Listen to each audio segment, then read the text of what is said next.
వేరువేరు హత్య కేసుల్లో జీవిత ఖైదు అనుభవిస్తున్న ఇద్దరు ఖైదీల మధ్య అనూహ్యంగా ప్రేమ చిగురించింది. ఆ ప్రేమ ఇప్పుడు వివాహబంధంగా మారింది. ప్రస్తుతం జైపూర్ సెంట్రల్ జైల్లో ఉన్న ఈ జంటకు పెళ్లి కోసం 15 రోజుల పేరోల్ను అధికారులు మంజూరు చేశారు. అసలు ఈ ప్రేమ జంట ఎవరు? వీరు చేసిన నేరాలేంటి? ఈ నేరస్తులకు ప్రేమ ఎలా చిగురించింది? ఇలాంటి ఆసక్తికరమైన విషయాలు ఈ స్టోరీలో తెలుసుకుందాం. లేడీ ఖైదీ ప్రియా సేత్ అలియాస్ నేహా సేత్తో మరో ఖైదీ హనుమాన్ ప్రసాద్తో వివాహానికి జైలు శాఖ అనుమతి ఇచ్చింది.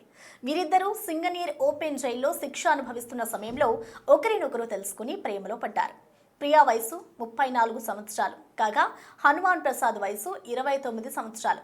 ఇద్దరూ 6 నెలలుగా ప్రేమాయణం సాగిస్తున్నారు. ఖైదీల్లో పరివర్తన కోసం ఏర్పాటు చేసిన ఓపెన్ క్యాంపులో పగటిపూట బయటకు వెళ్లి పని చేసుకుని తిరిగి రాత్రి జైలుకు రావాల్సి ఉంటుంది. అయితే ఈ క్రమంలోనే ప్రియా సేత్ ప్రసాద్ మధ్య లవ్ ట్రాక్ స్టార్ట్ అయింది.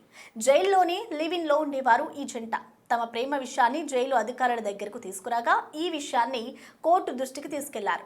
అయితే రాజస్థాన్ హైకోర్టు జనవరి 7న జారీ చేసిన ఆదేశాల మేరకు జిల్లా పేరోల్ సలహా కమిటీ వీరికి పేరోల్ మంజూరు చేసింది. దీంతో అల్వార్ జిల్లా బరోడా మేవ్ ప్రాంతంలో వీరి వివాహం జరగనుందని వార్తలొచ్చాయి. ప్రియా సేత్ 2023లో దేశవ్యాప్తంగా సంచలనం సృష్టించిన దుష్యంత్ శర్మ సూట్ కేసు హత్య కేసులో ప్రధాన నిందితురాలుగా ఉంది.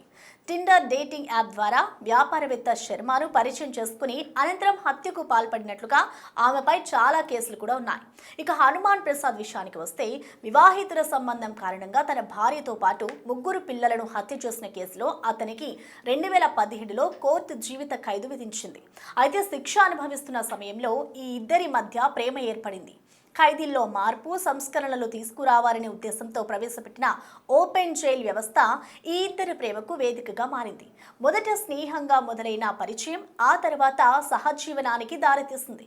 చివరకు పెళ్లి చేసుకోవాలని నిర్ణయించుకున్నారు. ఇక వీరి అభ్యర్థులను పరిశీలించిన జిల్లా పేరోల్ అడ్వైజరీ కమిటీ కోర్టు సూచనల మేరకు 15 రోజుల పేరోల్ మంజూరు చేసింది. దీంతో వరిడి స్వగ్రామమైన అల్వర్ జిల్లా బరోడామాలో వీరి వివాహం జరగనుందని ముందు వార్తలొచ్చాయి. ఆ తర్వాత దానికి సంబంధించిన ఏర్పాట్లు కూడా చేశారు. కానీ అకస్మాత్తుగా వివాహ వేదికను జైపూర్ జిల్లాలోని సంగనీర్కు మార్చారు.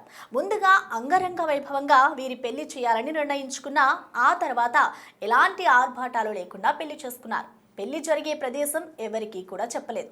అయితే ఈ ఆసక్తికరమైన పరిణామాలపై నెటిజన్లు ఆశ్చర్యపోతుంటే బాధిత కుటుంబ సభ్యులు వారి లాయర్లు తీవ్ర అసహనం వ్యక్తం చేస్తున్నారు.